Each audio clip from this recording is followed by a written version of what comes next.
Iran ಬಗ್ಗೆ ಅಥವಾ ನೋಡಿ ನರೇಂದ್ರ ಮೋದಿ ಅವರು ಇರಾನ್ನ ಅಧ್ಯಕ್ಷರ ಹತ್ರನೂ ಮಾತಾಡಿದ್ದಾರೆ. ರಾಜತಾಂತ್ರಿಕತೆ ಅನ್ನೋದು ಇವರಿಂದ ಅವ್ರಿಗೆ ಹೇಳ್ಕೊಳ್ಬೇಕಾದ ಅವಶ್ಯಕತೆ ಇಲ್ಲ.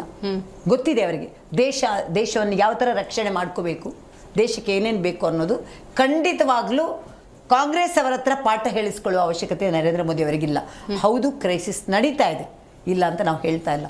ಜಾಗತಿಕ ಮಟ್ಟದಲ್ಲಿ ನಡೆದಾಗ ರಾಜ್ಯವಾಗಿ ನಾವೇನು ಮಾಡ್ತಾ ಇದ್ದೀವಿ,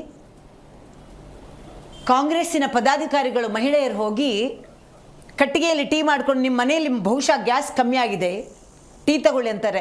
ನಿಜವಾಗ್ಲೂ ಮನೆಯಲ್ಲಿ ಗ್ಯಾಸ್ ಪ್ರಾಬ್ಲಮ್ ಇದೆಯಾ ಅಂದರೆ ಇದನ್ನು ಯಾವ ಥರ ಉಲ್ಬಣ ಮಾಡಬೇಕು, ಯಾವ ಥರ ಪ್ಯಾನಿಕ್ ಮಾಡಿಸ್ಬೇಕು, ಇದ್ರ ಹತ್ರ ಕಾಂಗ್ರೆಸ್ ಈ ವಿಚಾರದಲ್ಲೂ ರಾಜಕೀಯ ಮಾಡ್ತಿದ್ದಾರೆ ಅಂತ ಇಲ್ಲ ಅಂದ್ರೆ ಮಹಿಳಾ ಪದಾಧಿಕಾರಿಗಳು ಹೋಗಿ ನಿಮ್ಮ ಮನೆಯಲ್ಲಿ ಟೀ ಮಾಡಕ್ ಕಷ್ಟ ಇರ್ಬೋದು, ನಾವು ಮಾಡ್ಕೊಡ್ತೀವಿ ಅಂತ ಮಾಡ್ಕೊಡ್ತಾ ಇದ್ದಾರೆ ಅಂದ್ರೆ ಅರ್ಥ ಮಾಡ್ಕೊಳ್ಳಿ ಯಾವ ಲೆವೆಲ್ಗೆ ಇವರ ಥಿಂಕಿಂಗ್ ಇದೆ, ಯಾವ ತರ ಇವರ ಒಂದು ಯೋಚನಾ ಲಹರಿ ಹೋಗ್ತಾ ಇದೆ ಅರ್ಥ ಮಾಡ್ಕೋಬೇಕು. ಯಾರಾದ್ರೂ ಇಡೀ ವಾಹಿನಿ ನೋಡ್ಕೊಳ್ಳುವ ಪ್ರತಿಯೊಬ್ಬರು ಕೇಳ್ತೀನಿ, ಡೊಮ್ಯಾಸ್ಟಿಕ್ ಗ್ಯಾಸ್ ಯಾರಿಗಾರು ತೊಂದರೆ ಆಗಿದೆಯಾ? ನಾನು ಅದಕ್ಕೋಸ್ಕರ ನಿನ್ನೆ ಬೇಗ ಬುಕ್ ಮಾಡಿದೆ, ಮೊನ್ನೆನೇ ಬಂದ್ಬಿಡ್ತು ಒಂದೇ ದಿನದಲ್ಲಿ.